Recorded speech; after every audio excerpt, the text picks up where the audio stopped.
everyone, and welcome to the Contingency Plan Podcast. My name is Jedi Master David, and with me, as always, is Darth Austin. Hello, everyone. Back again, getting back into literature for the first time in forever, and no, it's not the new Jedi Order, sorry. Yes, I mean, it's great and all, but Disney is just awesome. Better. It's just better. Yeah, I guess. Now we'll eventually get back into the EU, but primarily we have some news to talk about. We have some video game stuff to talk about, and we have the new book in Star Wars canon, Queens Peril by E.K. Johnson, and a lot of fun stuff to talk about there. So I guess we'll go ahead and just do a little check-in. How's your week been? It's been pretty good. It's been a beautiful week here. Been enjoying the weekend. Back to having weekends off again. So get some projects done around the house. Still trying to get a garden in. I know I'm going to miss jalapeno season at this rate, but someday I'll have my salsa garden. Yeah, I mean, I guess sort of the general rule, at least from all my knowledge, was pretty much, a lot of folks like to, plant most stuff around or after like Memorial Day. So, yeah, I don't have any space anymore. At least where I'm at now, I don't really have the space because I used to do, peppers and, some zucchini and lettuces and all that, tomatoes, stuff like that. But yeah, where I'm at right now, I'd kind of have to do something different, and I just don't feel like it. Steal a piece of the sidewalk, where the little grass grows in between. Just like, hey, I'll take care of this for you, city. Well, I do have an area where I could do it, but I'd have to build a special box because it sort of slants down a bit. I could still do it anyway. But the issue is that we have a ton of rabbits around here and a lot of birds.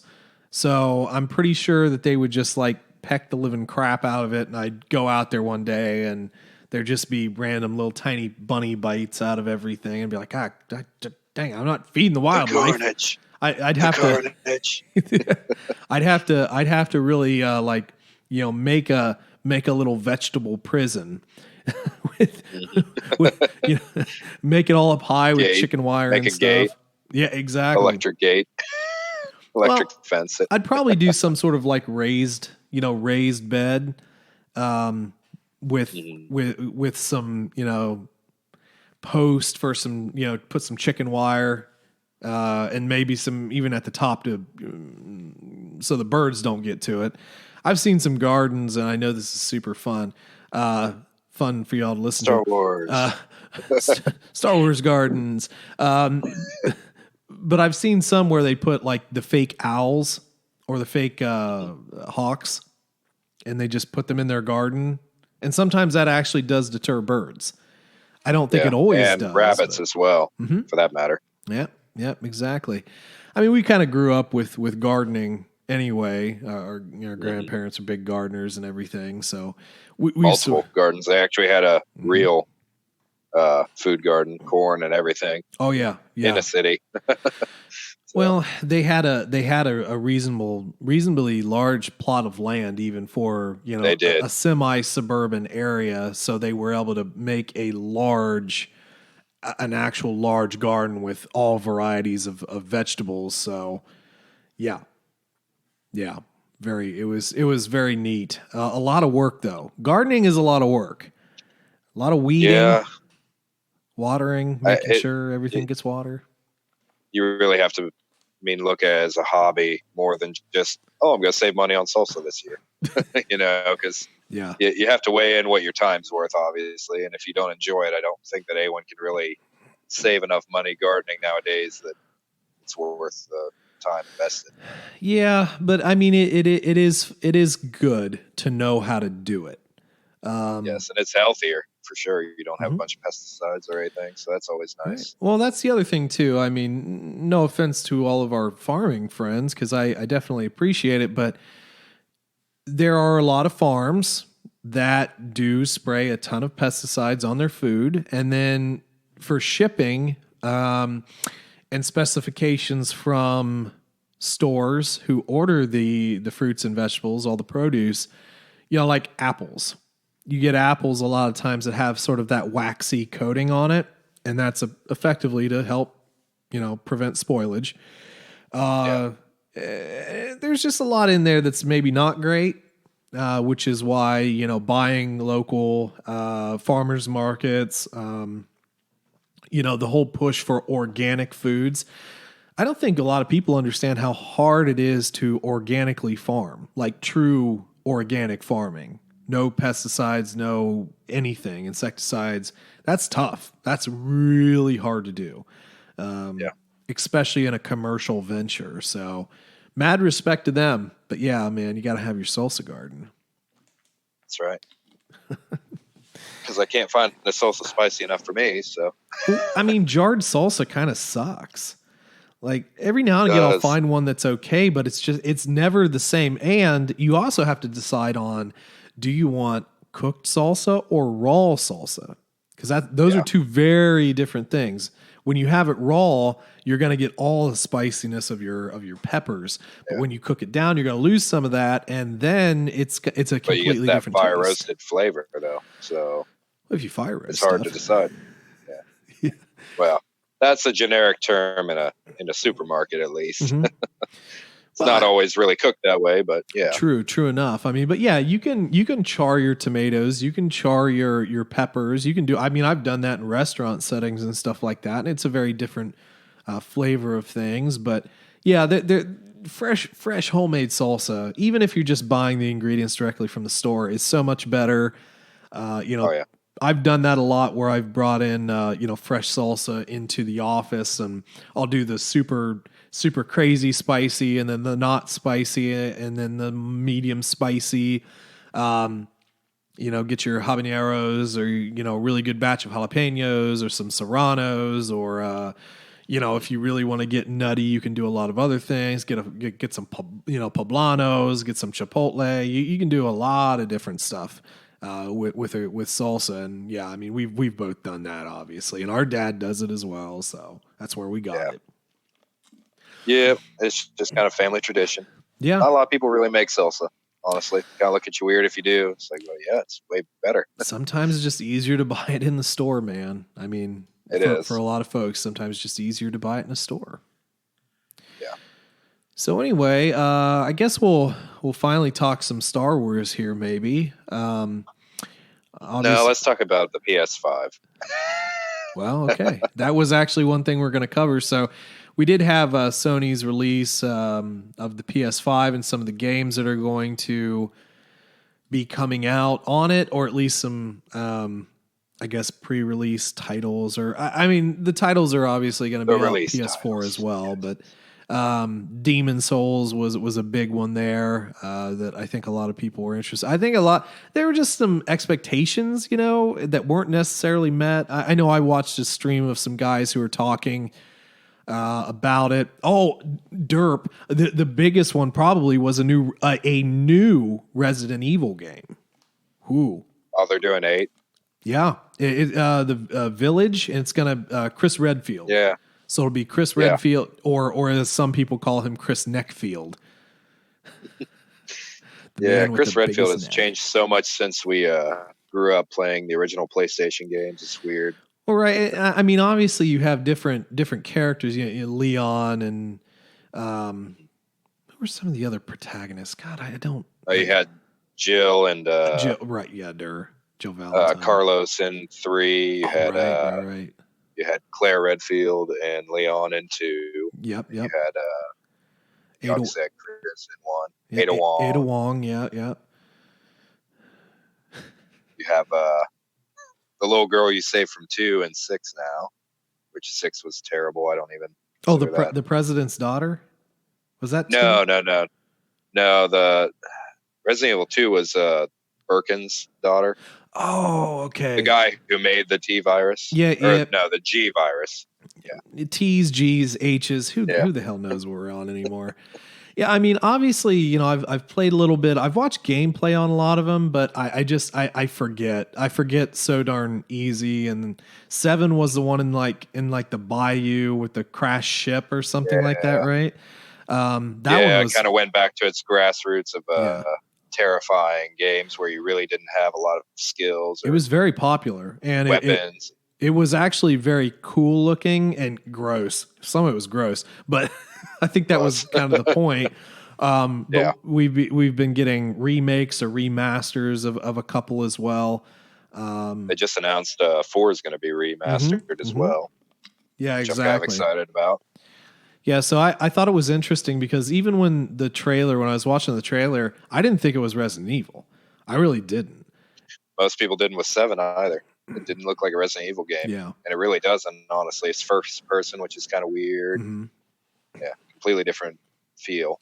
Yeah, it was. But I know there were a lot of people that were excited about it. Let me put it that way. And I think what did I say? Demon Souls, that I think is not new. I think that's a remake of the old game, which, like, again, I never played. Which is a Dark Souls game, right? I think it's a Souls game. Yeah, I mean, I'm not real well versed in that. I know a lot of it's kind of like ambiguous, like a Souls game's a Soul game kind of stuff. But from my understanding, like the original game was kind of clunky. It was like sort of like the first of its kind sort of deal. And like it doesn't really hold up, at least from the actual play of it.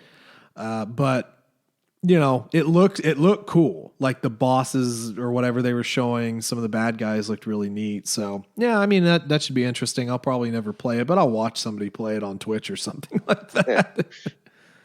Yeah. Remakes have kind of been getting better too, so I'm kind of interested to see what the next generation will do with that. I mean, with hardware being so much more advanced and everything, and you know, kind of essentially changing the story of a lot of these games. Yeah. Some of them are pretty neat, like obviously the Resident Evil ones, but I just don't. I didn't see a lot from what I read that stands out to me. Yeah. Well, I mean, the whole point is, I mean, obviously with like remakes, a lot of those folks had big, huge ideas, right? And they just they couldn't quite fulfill them. Yeah, realize them with the technology of the time. But maybe if this page decides to load and not be a dingus. You know, this is the issue that I have with all these things. So first of all, recently, a lot of ad blockers, you can't view certain sites with ad blockers anymore because they're effectively blocking ad blockers. So you kind of have to like either pay to read now. We're going insane. We are going insane in a media standpoint now. It's either you have 10,000 pop-up ads that slow your computer down because they're just literally giving it computer aids, or, you know, they will not allow you to block them. So you literally have to turn it off, or you have to pay for some premium crappy service. And it's like, this is why you're dying. This is why you're dying, because you don't provide value anymore. And then you bombard me with all this crap. What do you? I mean, what's the value? They're bringing in with there is none. They're bringing you in with clickbait, and then they get paid by not you enjoying the content, but advertisements. Yeah, I know. It's the only way they could stay afloat, because they don't satisfy us. Yeah, exactly. We're not going to pay for the service. No, but here were a couple of the games. So Astro's Playroom, don't remember that. Demon Souls, obviously. Destruction All Stars, which looked like a Fortnite Rocket League. Oh wow! It looked dumb. I'm sorry, it looks dumb. I personally think Fortnite is a little dumb. But hey, I know a lot of people like it, so I don't want to knock it. Oh, we just lost so many people. I don't care. Gran Turismo 7. God, do you remember playing 4 back in the day? Be cool. Oh yeah, we played that a lot. Well, everything was so customizable, and I always wanted the Challenger. That was or the Charger. Those are the coolest cars in the game. But you could customize so much. And then I don't remember which one I got later on. I was like, this isn't as customizable at all. It's like you got rid of all the. It's the same thing with like with the NFL games, right? Where it used to be you there was one where you set prices for concessions in the stadium. And then they got rid of a lot of that stuff and stripped it down. And it's like, well, I like those things. They were kind of cool. Yeah. You know, it's either put them on auto or let me do them, but whatever. Horizon Forbidden West, Marvel's Spider-Man Miles Morales. So we have Miles Morales coming back with a Spider-Man game. This one was cool. A new Ratchet and Clank game. Oh, nice. Rift Apart. We both played a lot of Ratchet and Clank. I wonder if that'd be a reboot or a continuation of the story. I'm not sure. I watched the play and I don't remember. I don't know. Yeah. I do like Ratchet and Clank though. We played a lot of Ratchet and Clank, and then Jack and Daxter. Jack and Daxter. Yeah. And you played the Sly there was games. A third one. The Sly Cooper games. You played those. I didn't really play them. I don't know. I feel like there was another one in there, but I could be wrong. Let's see here. There was the Crash Bandicoot games, but that was more PS1 than 2. So True. Returnal and Sackboy: A Big Adventure. Let's see. I'm just gonna read through the rest of these. Bug Snack. Oh my god, that looked terrible. Deathloop, Ghostwire, Godfall, Goodbye Volcano High, which was like anime crap. Another Grand Theft Auto game, and they were like, "Well, they're doing 6. If you order it through the PS, blah blah blah, we'll give you $1 million a month in in-game cash." Who cares? Is it just a remastered 5, or are they actually coming out with another game? I don't remember. Hitman 3. I've seen some really funny playthroughs of Hitman 2, because like effectively everything you can kind of throw.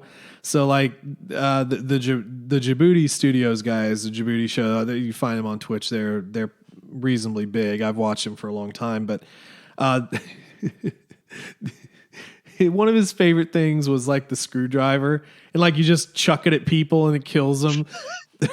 There was some honestly, like their playthrough was funnier than crap, because like they also like did some parody, because he kind of, it's like Pitbull. Mm-hmm. So because he's bald, and you can't really make him dance, but you do like the you keep squatting and popping him back up and just like pissing people off. It made me laugh. Let's see here. Jet, The Far Shore, Kenna, Bridge of Spirits, which I think that one kind of looked a little bit like Zelda, but with a female protagonist, and I think that I don't remember if they showed gameplay. I could be mixing up games, but it kind of looked like they did the old double jump of Jack and Daxter 2. You know how he did that sort of jumpy thing? Yeah. It felt like a little pouncy jump thing. Yeah, I could be wrong on the game, but I think that was the one that kind of like looked like a mashup between the two. Let's see. Little Devil Inside, NBA 2K21. No one cares. Sorry. Oddworld, Soulstorm, Pragmata. Pragmata, I think, was the one that looked like, oh crap. What was the Death Stranding? That really... Death Stranded. I mean, just absolute, ego stroke of a game with Norman Reedus. It kind of looked like that, sort of. Did you ever play that? No, and I've watched playthroughs. I think it looks dumb. It looks awesome, like visually, but the story is beautiful game. Muck. Yeah, the story is absolute nothing to me. Let's see here. Yeah, Resident Evil Village, Solar Ash, Stray, Tribes of Midgard, The Pathless, blah blah blah. So, what did they say? 28 confirmed game titles. So that's actually quite a few for launch. That's but some of them are garbage. But like things like Resident Evil, Hitman, GTA, Ratchet and Clank. Yeah, everybody loves GTA and Demon Souls. I mean, they're definitely. I even think Destruction All Stars people are really going to get on board with, and the Spider-Man. I knew if this Spider-Man plays like the most recent Spider-Man they put out, it's probably going to be a hit. Because that newest Spider-Man played a lot like, what was it, 2 that you used to play all the time, delivering pizzas to people, swinging around. It kind of looked a lot like that game, just saving people's balloons. Exactly. My balloon. So many balloons. And I don't know, Gran Turismo might also be big because there's still a lot of people who enjoy car games, right? You know what I'd like to see? I'd like to have a reboot of the Midnight Club games. Oh, God. Midnight Club was awesome. It was. Really good soundtrack, awesome looking cars, great visuals. Customizable. The rain was beautiful for PlayStation 2, I think it was. And I mean, again, there's no guy. It's just you're in a car, you do races, you do missions. That game, honestly, what was the one? Was it LA or I think there were two we played. They were so smooth. And back then, they were so pretty smooth. Sure it and was LA awesome. Midnight Club 2 or something like that. Dude. Yeah. That's the thing. If you looked at the graphics of that game, I mean, so much customization. The cars looked spot on. You know, the customizations you did were things you could actually do in real life. It wasn't these ridiculous, modifications you could never do. It's just, and the cities were awesome. Yeah, they were. They were beautiful. They were bustling. There was a ton of cars around. If they did that, I would go out and buy a PlayStation just for that game. It's nuts that how have they been able to create car games to perfection for so long, but other things have just suffered? How does that work? Because most sports games have actually gotten really bad. I mean, sports games you just buy for the new roster still. I mean, that's been happening for pretty years. much. I mean, they could just be a DLC, and every 5 years you do an upgrade for graphics. I'm pretty sure me and you have talked about that. Yeah, make one awesome game, and every 5 years you update graphics. Yeah, you do seasons. Yeah, and just then like Call of Duty and the rest of the games. $9.99 new roster update at the beginning of the new year, and then that's it. People would buy that. I think they would. Yeah. But, all that's EA, EA likes their money. They make a ton of money off people. They make a ton of money off non-gamers. Mm-hmm. There's so many people who buy consoles just for sports games. It's ridiculous. And I mean, I still like playing. I wish they would come back out with a new college game because the last one was like, was it 14 or 17? So NCAA was always one of my favorite. Yeah. Not to give series. Not to give free plugs, but so I don't know how many people out there listening to us honestly listen to or view Barstool Sports. They're kind of a crazy company, very content driven, but there's a lot of interesting content that they put out. And one of their guys, Big Cat, that guy through the quarantine has done several different things for entertainment. One was he found this old horse racing game, like a board, and it was like electronic horses, and they would bet on them and do a stream. And it was like 10 seconds, but people went nuts over it. And he also started doing an NCAA stream where he created a coach, and then he would just take this coach through his career.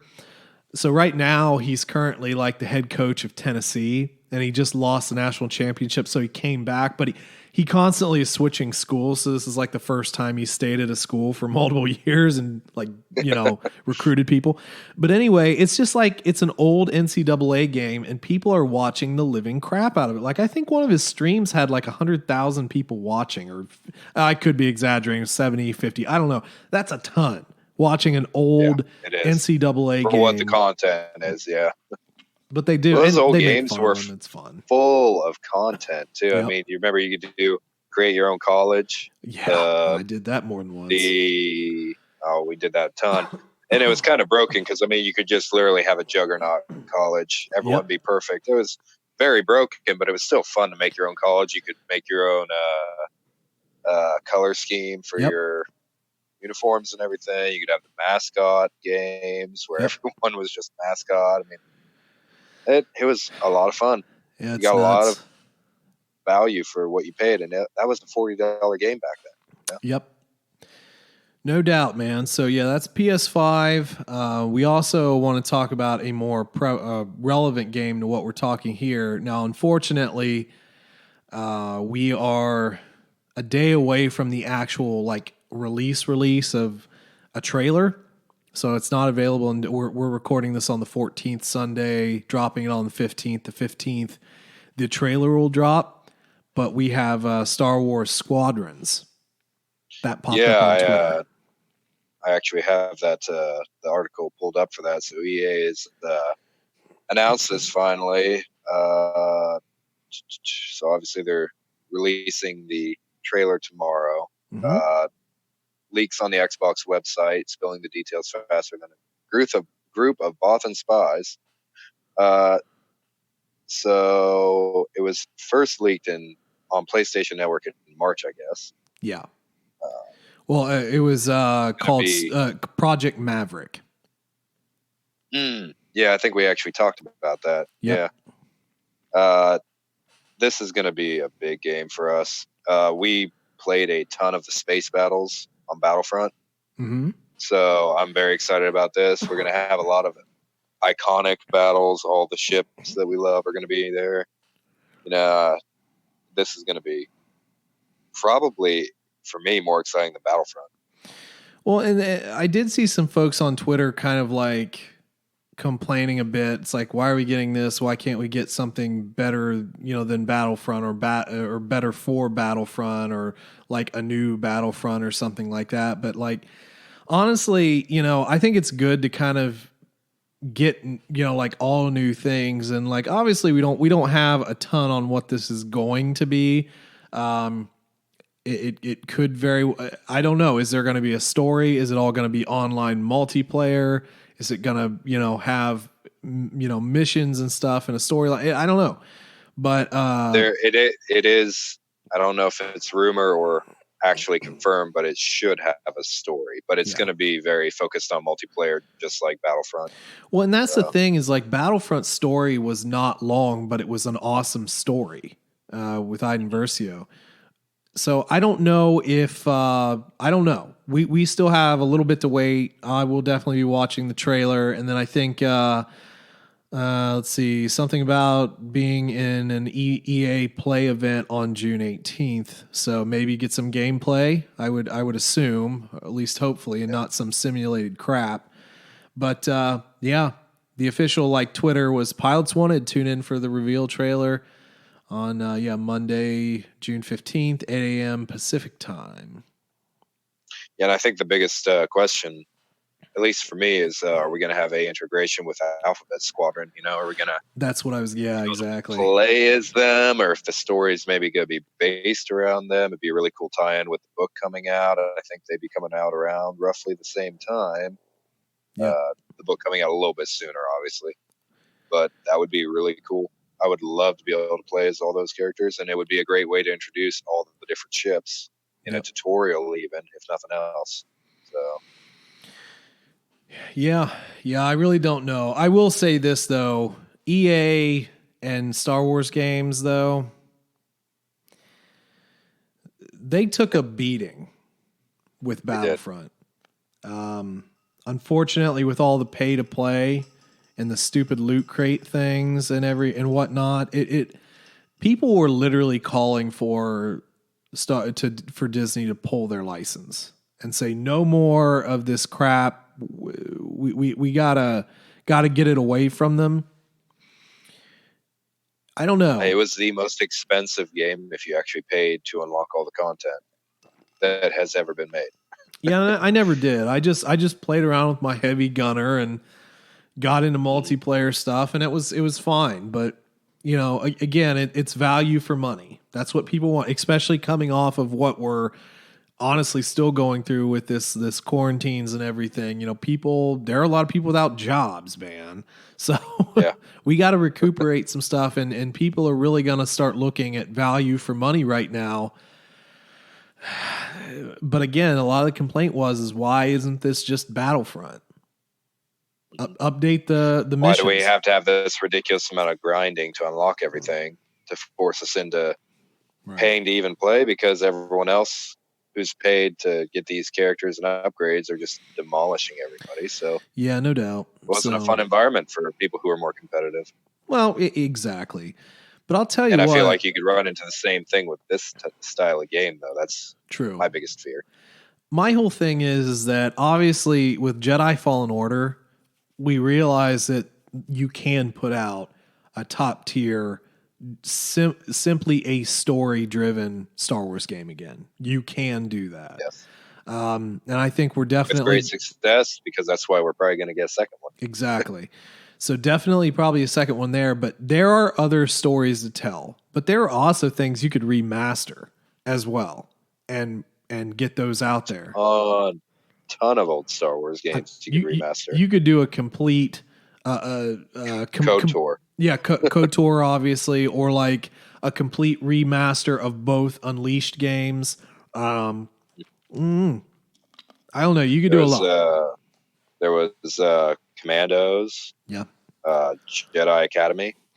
The most important pod racing. Yeah, the most important pod racing.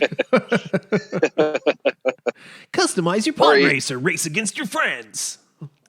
Or truthfully, even the movie tie-in games that we used to play, like the old PlayStation 1 Phantom Menace. If you come up with a good combat system, it would be fun to replay through all the original trilogy. Well, here's the thing. That's obviously not what we do anymore. I think you played a lot of 3 Revenge. I think played you played quite a bit of 3. But my point is that obviously for Force Awakens, Last Jedi, Rise, we didn't have accompanying games. They just don't do that anymore. And I think you're missing the boat. Just make a game, but the big but here is you have to make it so well. And if it's just movie tie-in games, wasting your money. Kind of. So I don't know. I like to see some more. But then you have movie tie-in games like Spider-Man 2 that was actually a sleeper hit.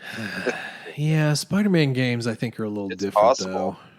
Yeah, it's true. It's definitely true. So anyway, hopefully we get more games on the horizon. We've got a lot of stuff still coming up. But I guess to get into the main body of our conversation here, we want to talk a little bit of Queens Peril, written by E.K. Johnson.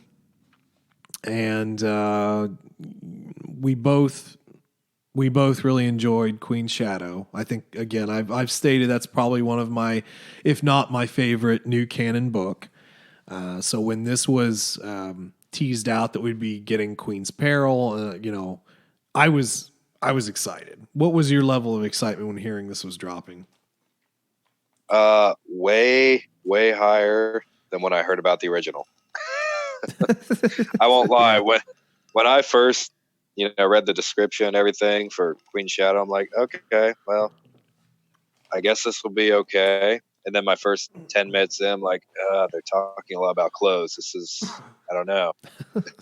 But obviously, I mean, it captivated me very early on. It didn't take much to grab my attention. And I don't think many people think of the Handmaidens whatsoever. No. Going through Phantom Menace, having the death scene with her. Yep, drawing a blank on her name at the beginning of Attack of the Clones. Or was that the end of Phantom Menace? No, hold on. Are you talking about the one who died on the landing pad? Yes. That's a good question. I'm drawing a blank. I'm drawing a blank as well. I can't remember if that was at the very beginning of either Revenge or Attack. I feel like it was Revenge, but I could be wrong. No, it might have been Attack of the Clones. I'm going to have to look that up. Yeah. Cause I almost did before this, cause I thought about that through this entire read through, how they would tie that in, because I don't think she was named, obviously. I don't think she was one of these 5. But no, I was extremely excited when this was announced, and it was amazing. In my personal opinion, just quick review. It was a very good book. It wasn't as good as the first. I will say that. Mm-hmm. But I think you feel about the same way. We've talked about this already. It's definitely a tie-in novel, but it's very well written. Yeah. I was very excited about about okay, I found it. It was Corday. That's Corday. Corday. Hold Okay. on. Of course, they don't say when it was. Corday gave her life when a bomb meant from it blew up a starship in an attempt to stop the senator from voting on the Military Creation Act. But yeah, that was Corday who was the one we were thinking about that died. So anyway, yeah, I was very excited for the book. EK has kind of become one of my favorites. You know, no disrespect to everyone else, but I mean, she just has been very good. Claudia Gray, obviously, big up there too. So the book itself is not as good as Queen's Shadow. It just isn't. Queen's Shadow was so great because you got to see how BA Padme could really be, and B, see her kind of senatorial run and see what happened after she left Naboo. This, what I kind of wanted or what I kind of thought it would have been more of her actual reign and less trying to tie in to Phantom Menace. Now, what it wound up being was some of her early reign, but very quickly into the time of Phantom Menace. It's not a bad thing. It just is the thing that it wound up doing, which is kind of not what I was expecting. But I will say this, what was very impressive is that obviously Disney and, you know, the story group and all that really trust EK with other characters, because you had sort of inner monologue with Sidious. You had inner monologue with Maul. You had stuff with Qui-Gon and Obi-Wan. You brought Jar Jar back into the fold. So all of that was very much the trust that obviously is in her to write these characters the way they are and not impart anything new or retcon potentially anything in the existing storyline. Especially with Sidious, because I feel like they focused more on him than anyone else. I think we had 3 or 4 inner monologues with Sidious, if I remember correctly. That was very interesting. So let's just kind of do a little bit of a rundown on the handmaidens, because again, this is very important to the story. So we have basically number one. Okay, we've got Sabe. All right. Yeah. Sabe's a beast. You know, she was always second best at everything. You know, she was a musician, always second best, always the supporting character. And another interesting thing here, and obviously you can have your own thing, but with Panaka essentially thinking that he was being smart, and he handpicked all these girls, but Padme turned him to only be hers. But at the same token, Panaka was the reason really why all these girls came into service. He identified their strengths, and Padme then was smart enough to see, I know what you are doing, Captain Panaka, and I will make sure that this plays out to benefit me, not necessarily you. So, because her and Panaka's relationship has kind of been contentious at times. They've butted heads about things. They've had their differences, but ultimately there's always the respect. But I think she drove Panaka crazy, absolutely crazy. Definitely. And there's multiple references to him being prematurely aged because of her and all that. And one thing I think was probably a little disappointing for me, I don't know if you felt the same way, is I was kind of hoping we get to see why the relationship was so strained in the beginning of Shadow. And we really didn't get to see that. I know it's kind of mentioned through Queen's Shadow and we understand why, but I was hoping it would be focused on a little bit more in the story. Yeah, and we're just missing time, basically. It ended sort of before that. We need a third book, truthfully. Maybe. Something right in between. Maybe, yeah. So anyway, so again, Sabe's number one. They connected almost immediately. And they sort of launched this plan. Now, Sabe was played by Keira Knightley, who, in the movies, we saw quite a bit of her as the double. She is also the reason for the Queen's somewhat deeper voice.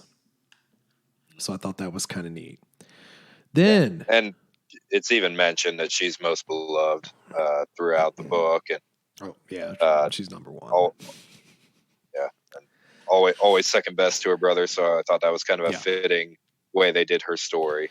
Yeah, and we'll talk our favorites after we get through this as well, because I definitely have a favorite now, and I don't know about you, but we can talk about that a little bit later. Let's see here. So we have Rabe next. Rabe was the Queen's wardrobe mistress. She's an artist and hairstylist. So essentially, the one who created all or recreated a lot of her look to be more functional. And that was a big part of Queen's Shadow as well. So, the big red dress that she wears in Phantom Menace was actually not quite as ungainly as it looks. Her headpieces were a little bit lighter, because that was one of the things that they discussed really early on, is like, how much does this weigh? Well, it's like 50 pounds. Well, I won't be later. Don't worry about it. I can make this 50% more functional, and I'll do this and this and this. And that's important, though. And it's awesome. Yeah. A lot of Padme's elaborate patches in the back of the dresses and all this stuff. And I mean, they also talked about like really light silk under clothes so that they could slip in and out, and also, keep cool, because a lot of these things are just crazy. So let's see here. She went on to study music at the end of Amidala's term. So I think it's also important to note that Sabe, I believe, was the only one to remain in Amidala's service after she, kind of kipped out. Yeah. Let's see. Next up, we have Irte, and she was a blonde. Yeah, that's it. No. There's much more. There's much more to her, but Irte, I believe, wasn't she the more like the engineer who had the issue with the stage she was collapsing? The electronics. Yes. Yeah. So definitely, and honestly, this was the really super cool part. So Panaka goes to effectively look at Irte to recruit her, but then winds up, and this was a really cool bit of writing, was when he then stumbles upon Sashay. Yeah. Although it winds up being that it was all intentional, and Panaka winds up finally realizing that he was kind of duped in a way to considering Sashay, even though that wasn't one of his actual targets. So very, very smart. And then we'll just go into Sashay, who was kind of like the shortest one. She was sort of like the page of the group, because she knew that she probably was a couple would years be younger as well. Mm-hmm. Yeah. But she probably wouldn't ever be able to double for the Queen, because there would definitely be some restrictions there. But she was sort of like the spy. Pretty much.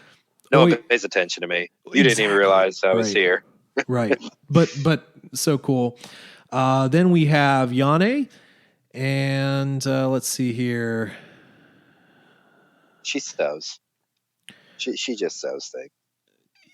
She was one of the one. Yeah, she was one of the ones who was left on Coruscant, and that was part of her thing. She sewed.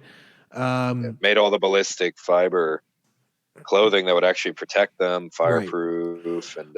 But she also was responsible for weaving in messages into pieces of cloth that they passed along to each other in the camps. So very, very smart in her own right. But there was definitely a strain between her and Sashay. Yeah. Throughout the story. Day one. And, we'll get into that a little bit here. Let's see. I think, did I just mention all the ones that were in here? Yeah, no, you've mentioned all of them. Oh my goodness. I was like, wait a minute. So yeah, who is your favorite? Who is your favorite handmaiden from the story? You know, it's almost a tie for me. I think the most character development we got was from Sabe. Sabe is just awesome. I mean, she is amazing.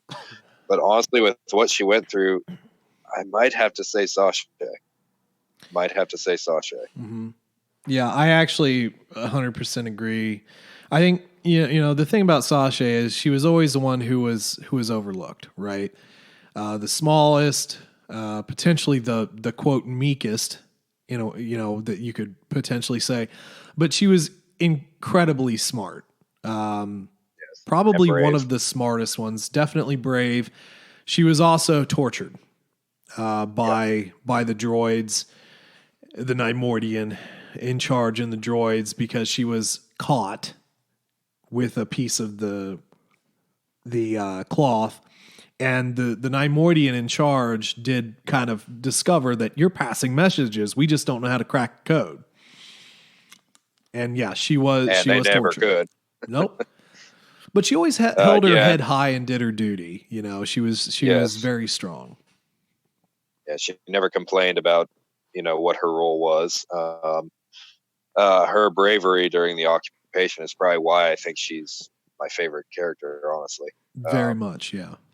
And this was mentioned in Queen Shadow. Obviously, we know that she was tortured. There's mentions of the scars and everything at the very beginning of the book, and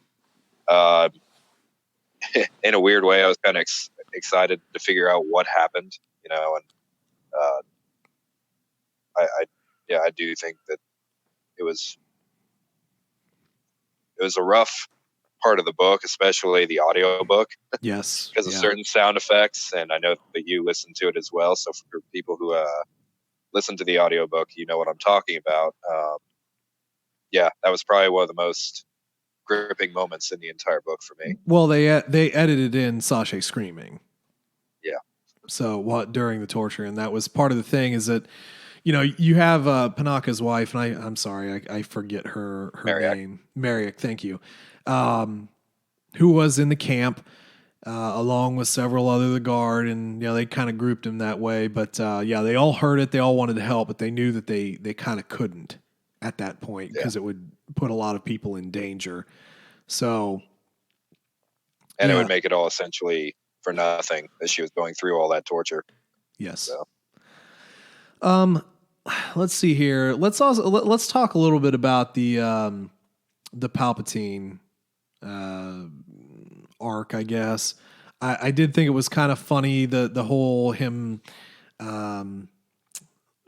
scrolling through all of his stuff he has in storage, you know, and like making his office unhospitable for people, and just the hatred that he had for everyone, but you know, trying to ascend.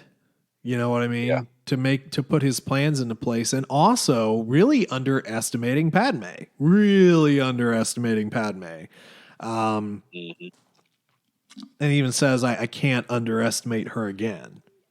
So yeah, I thought that was pretty neat myself. What do you think about about some of that line with Palpatine? There was some really cool stuff about that. I thought it was funny how he mentioned, you know, I can't succumb to the clutter. I have to be a certain way. And even imagining how much extra room he'd have in the Supreme Chancellor's office. Just the amount of planning he put into everything was just ridiculous. There was probably my favorite monologue was when he's looking at the city of Theed and imagining, you know, basically destroying everything there. It's always interesting because it was his home world. He knows so much about it. And he has just no connection to it whatsoever. Yeah, the scenes were pretty interesting. I kind of wish they would have done something with the lightsaber that he hid in the statue, though. Just mention something with it. That would have been kind of neat, but yeah. I think that would have been neat. But again, I don't know the confines, like what the structure was. like what she could reveal, I suppose. I mean, we already kind of know, but you know, what could be put into print and not. So yeah, I did like the Sidious stuff. I thought that was done very well. The mall stuff I thought was done pretty well too, because you just realize that he just kind of hates everybody. You know, he's not he's just rogue.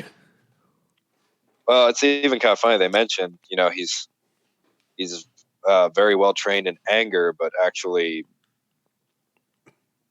putting his hatred into a single being and actually targeting someone's still difficult for him at this point. Yep.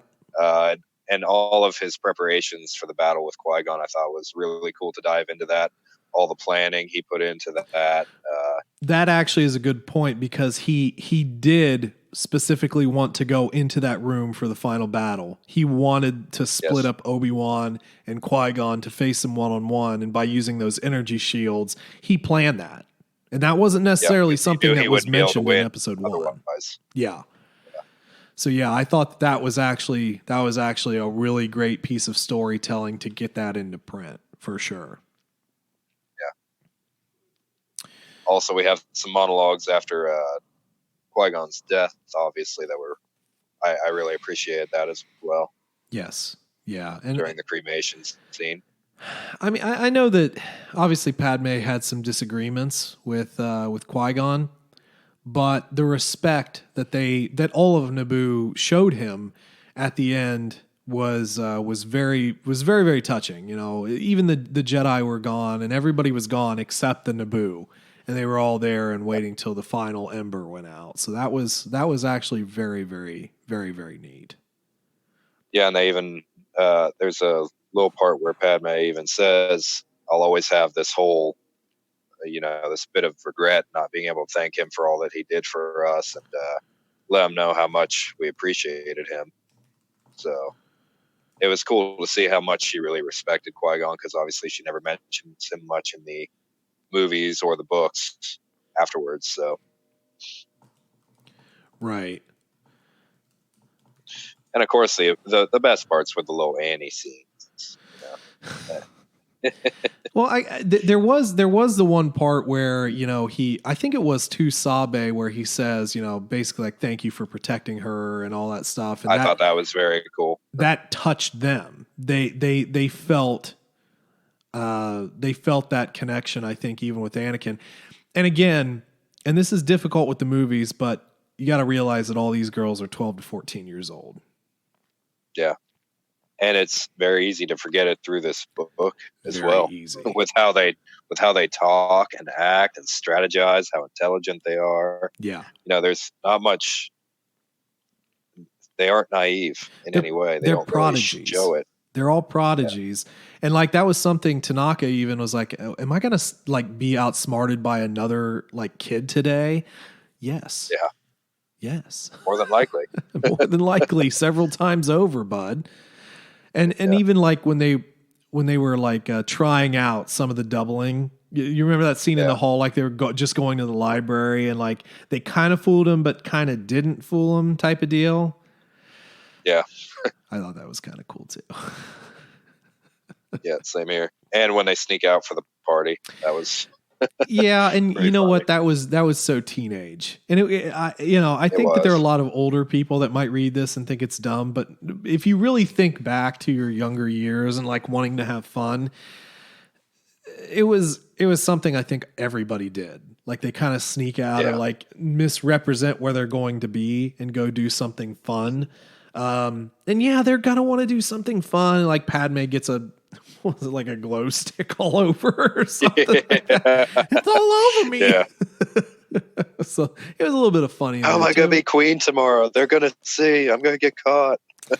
Well, and that forced, Sabe in there. It forced her to mimic the queen for some time, actually. So that was, during an important meeting. We also realize that, Padme doesn't fall in line with some of the old queen's views of almost xenophobia in a way.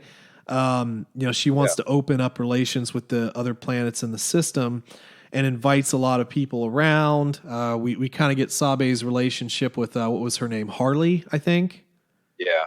Yeah. And kind of the encounter that Padme has with Harley, and kind of messes up that sort of potential romance, because she's like, oh, I don't know what I should do, and that also leads to conflict as well between the handmaidens. And you realize that, like, as tight as everyone was in Queen's Shadow, despite a lot of them being new, they had issues then. And again, they're 12 to 14-year-old girls. Yes.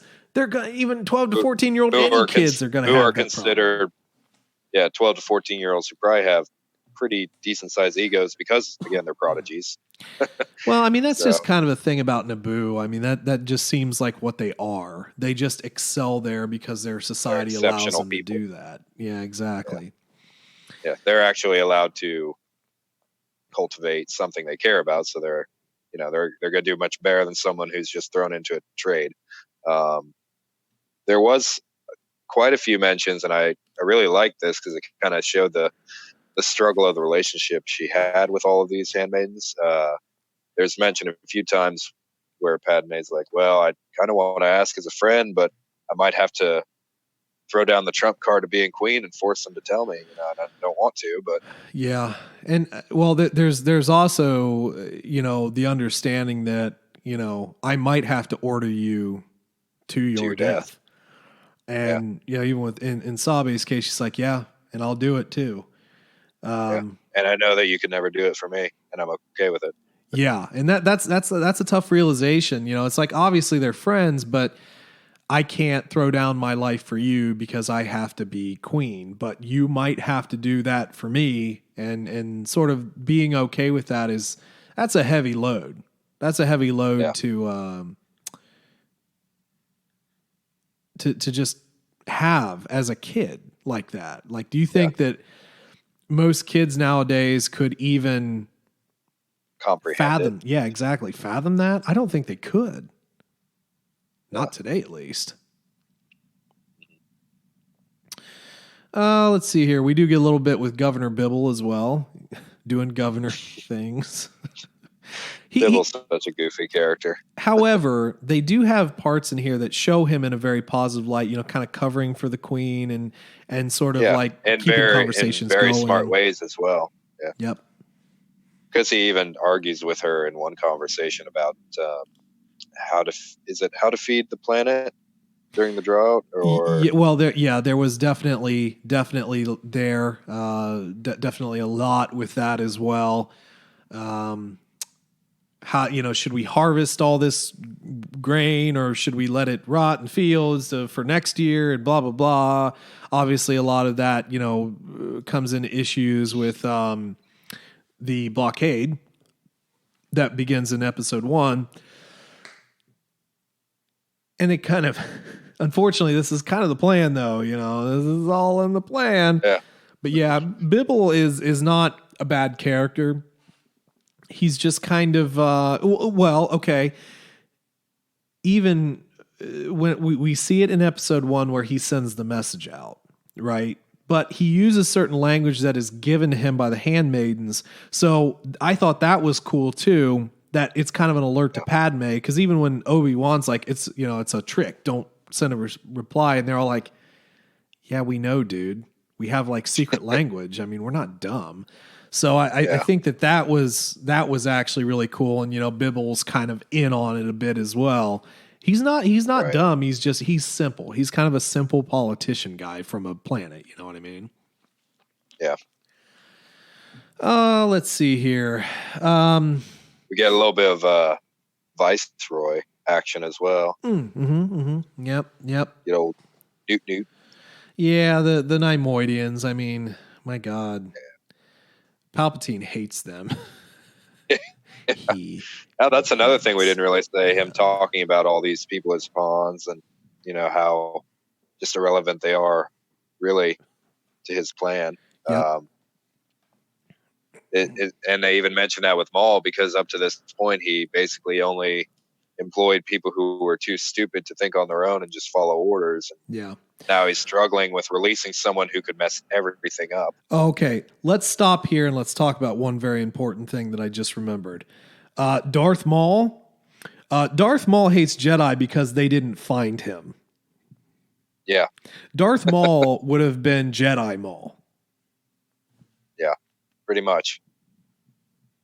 And there's a lot of theories on had Yoda found and trained Maul, the prodigy he could have been, and all kinds of interesting stuff. Because, I mean, realistically, he could be just as powerful, if not more powerful than Mace Windu. Maybe, yeah. With his potential. And also with how much he hates his upbringing, the Night Mothers or Night Sisters and all that. And, just his entire planet, really. Again, it's just a series of events and the failings in the Jedi that continue to be their downfall. Can't find everyone, but still, it just, if they would have found Maul and they would have trained Maul, things would have been different. But again, I think Palpatine would have just found somebody else. Would have been able to, but more than likely, Qui-Gon would have been able to survive and maybe train Anakin. Maybe. I mean, it's a lot of maybes. It's a lot of ifs, but I just thought that was interesting that I think he a lot of his hatred of the Jedi is just jealousy that he wasn't able to be found and trained by them. So, one other point I kind of want to bring in here, and unfortunately there are a lot of people out there who view this as a bit of a gripe. I don't, because I don't care. But I have seen some things about it. So obviously, like, what was it? Oh shoot. I want to actually, just so I have reference. There we go. Sasha and Yane. They're obviously into each other. Really? That's a complaint? Well, no. Hold on. I'm explaining. So Sasha and Yane, and we got that in Shadow anyway. We also have sort of the revelation that potentially Sabe is a lesbian. I don't know if it's bi or a lesbian. We don't really know. But like I remember reading some Reddit stuff, and like somebody made a comment like, is everybody on Naboo bi? So, I mean, like, first and foremost, who cares? Honestly. Yeah.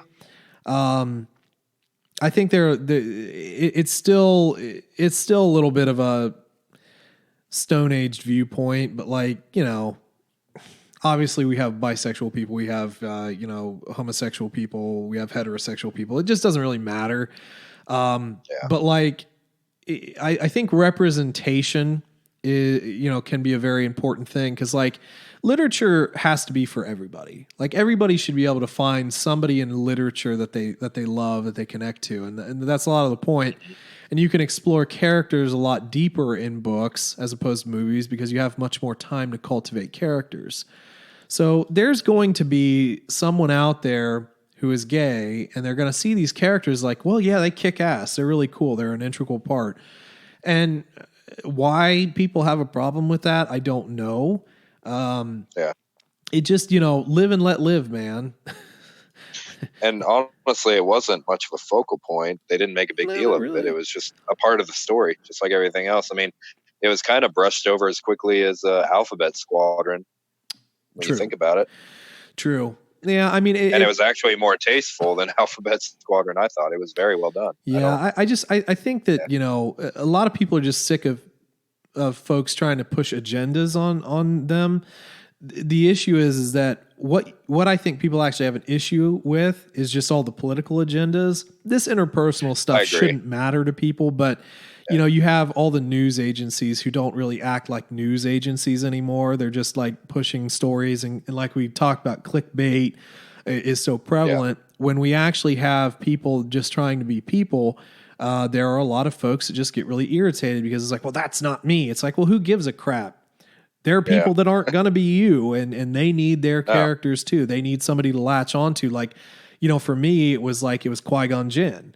But for somebody else, it's Padme. For somebody else, it's like a young kid, it's Anakin. They're going to want to latch on to people. Well, and even going back to the original movies, Billy D. Williams being included. For a lot of people, that was probably controversial at the time, but that was a way for a lot of people to get into Star Wars because they had a character finally. Yeah, I mean, a major, black character. Yeah. Exactly. And it was probably just as controversial back then for that. I'm sure there were gripes for it. Yeah. I'm sure there definitely were some gripes about that. But anyway, I just thought I kind of liked how they did Yana and Sasha. I thought their development as characters was pretty good. They hated each other at first, and they had a bonding moment. I don't think they hated each other. They went through hell together. I don't think it was like a hate thing, but I think it was like an uncomfortability. I don't think that Yane knew that Sasha necessarily had like a crush on her, or maybe they did, and it was just sort of like an unspoken like, we're not gonna. I don't know. We're not dealing with this. They didn't explain that very well, but they just ended on, obviously they're both into each other. They both love each other. So there you go. But they didn't really explain the early tension. And I think it was just like them not being on the same page. Cause I think like, with Yane, I think she felt a little bit oblivious. Cause like, even when the stage crashed thing, it's like, I told him, there's literally people hurt. And she's like, oh yeah, that's bad. But I told you. And I think that's the thing, is like Sasha is a lot more empathic, and she's a lot more like all encompassing. Whereas Yane seems like more in the moment kind of person, maybe. So a little bit of clash of personalities, but opposites do attract. So let's see. I guess there's only really one other thing I kind of wanted to shout out here, because I thought it was neat. And then if there's anything else you have, but Sabe, assuming being the queen when they go to the Gungans, and then Padme stepping up, and how much that kind of hurt her that Padme did step up. In the movie, it wasn't a big deal. In the book, it was explained how much of a big deal, because like, once again, I failed.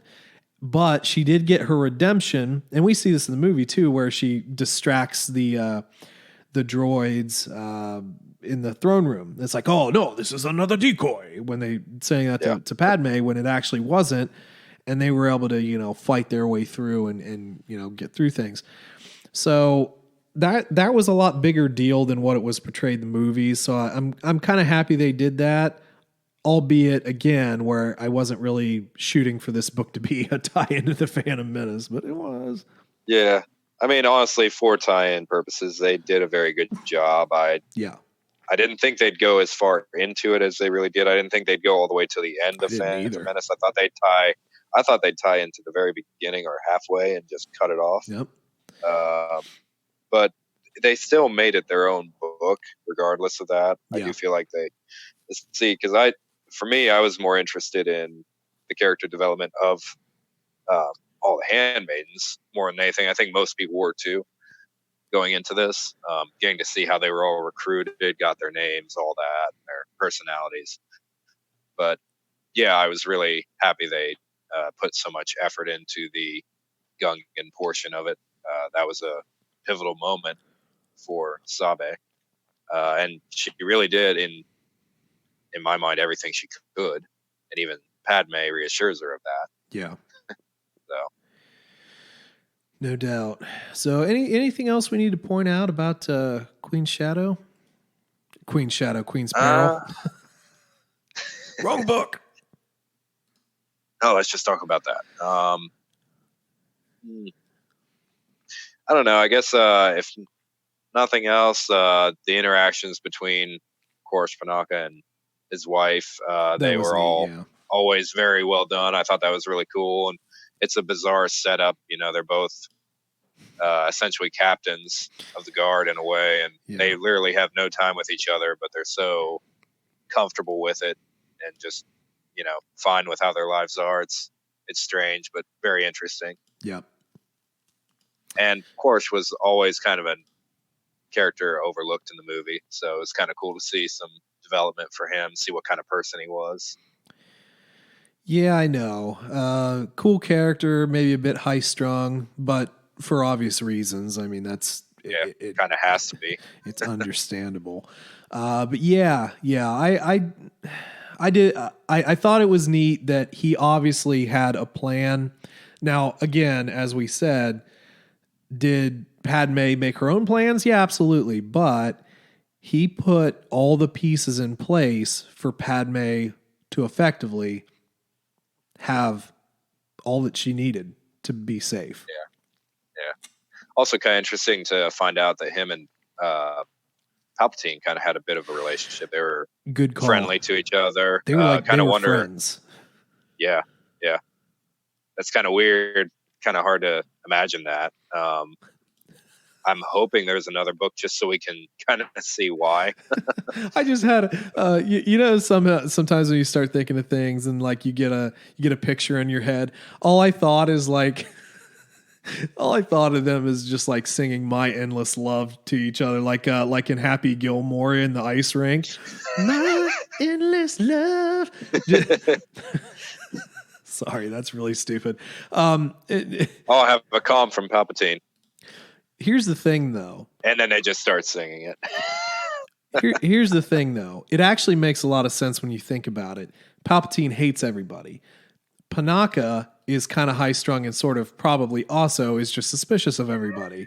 So I think their personalities are actually relatively close to each other. So I think that despite Palpatine obviously using everybody and being an evil, B word, he still can have connections with people because personality that's probably types. That's probably the most terrifying thing about him. Oh, absolutely. It's absolutely insane. But I could just say it's like he's out there. Execute Order 66, but first bring Panaka to me. It's like, I'll give you a choice.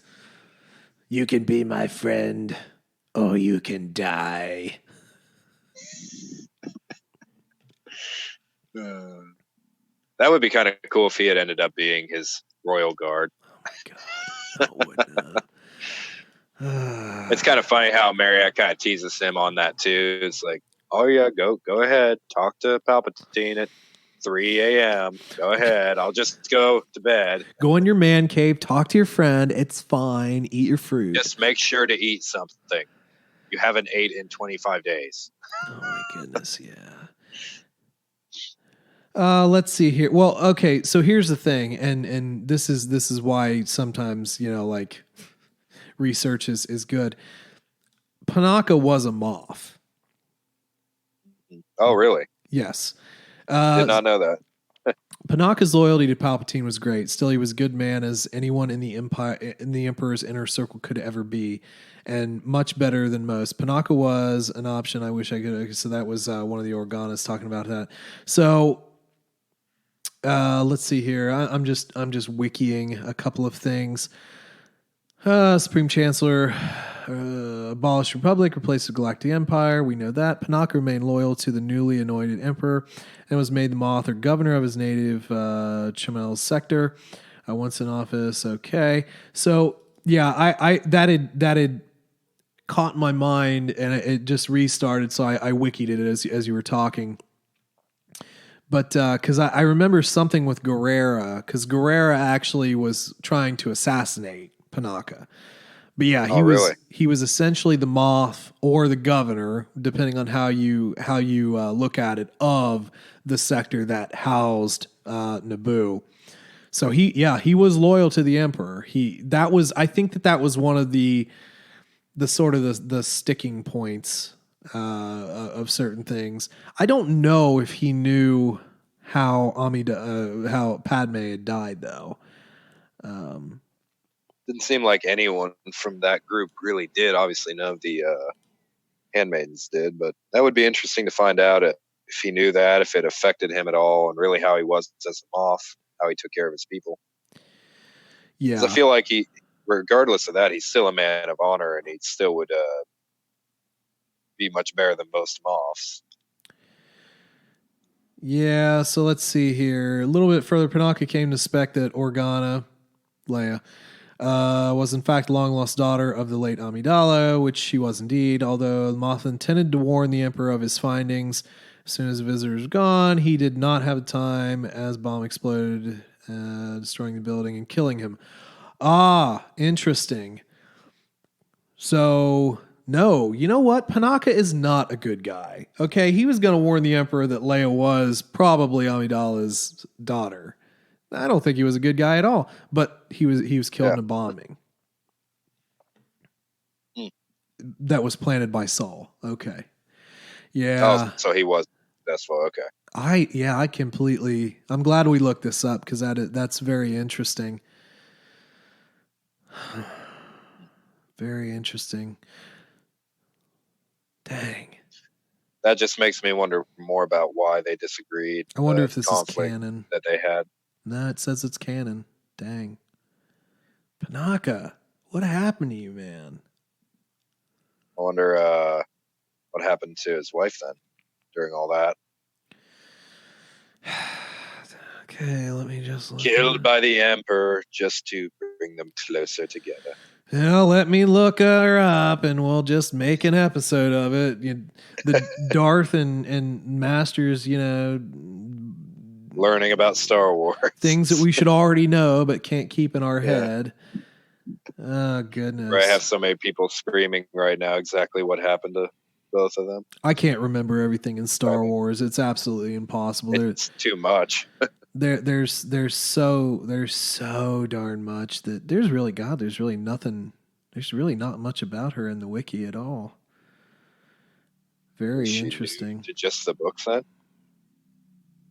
Yeah, pretty much. I mean, they don't really have anything about her post. Very fun, very, very interesting. We might look her up, try and find. There's information. This is all very surface level. God,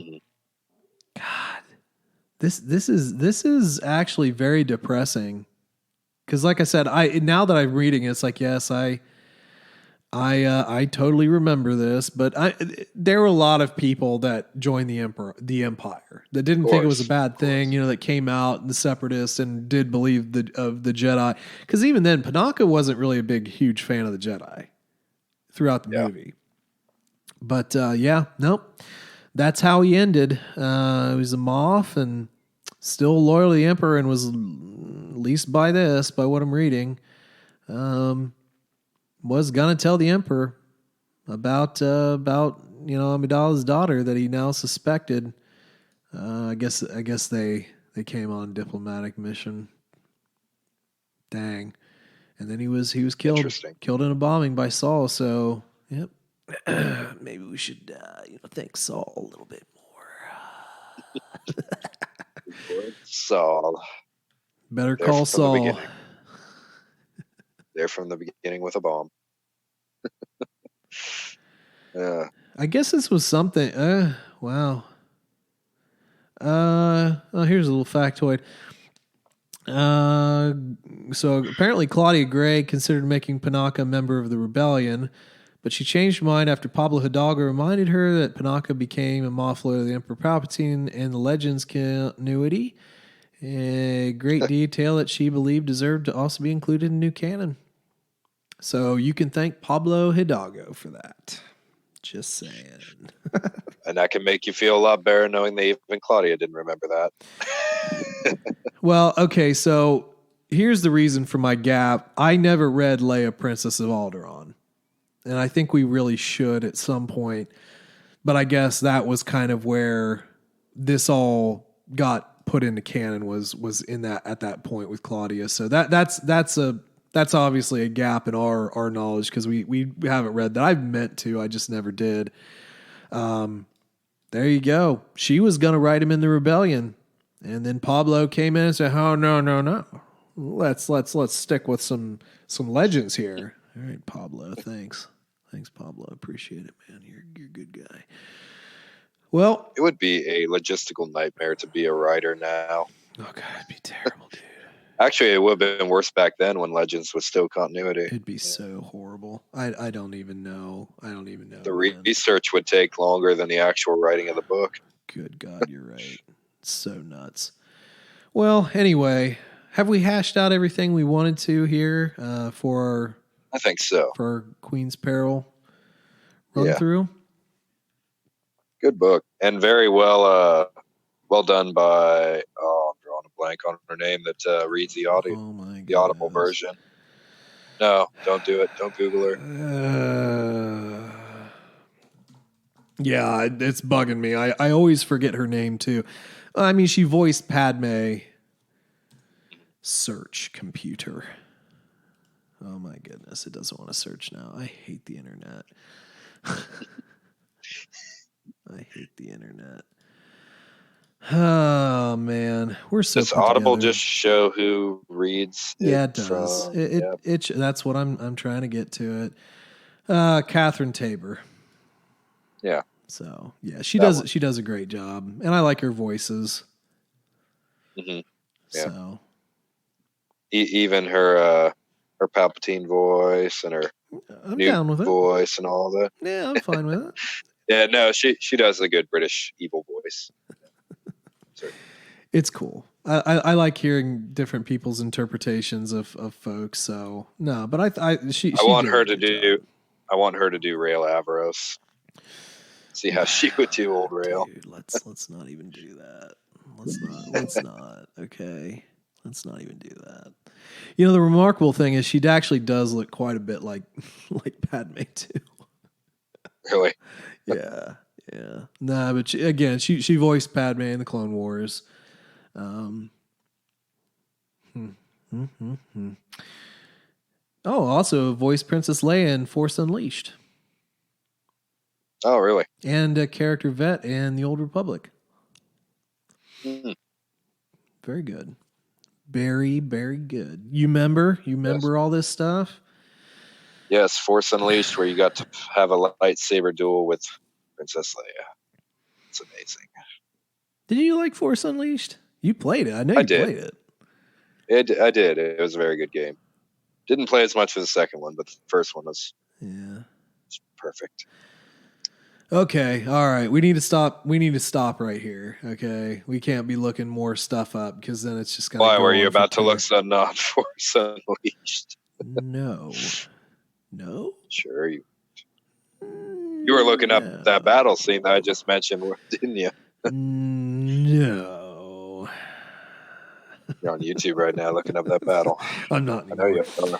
All right. Well, anyway, folks, hopefully you enjoyed the conversation. We'd love to hear from you guys as what you thought of Queens Peril and anything else we talked about. I can't talk.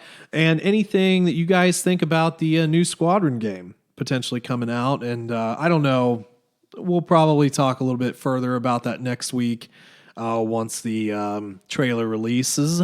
So look forward to a little bit more talk. But yeah, if you guys want to, interact with the show at TC Plan Podcast on Twitter, you can always find us there.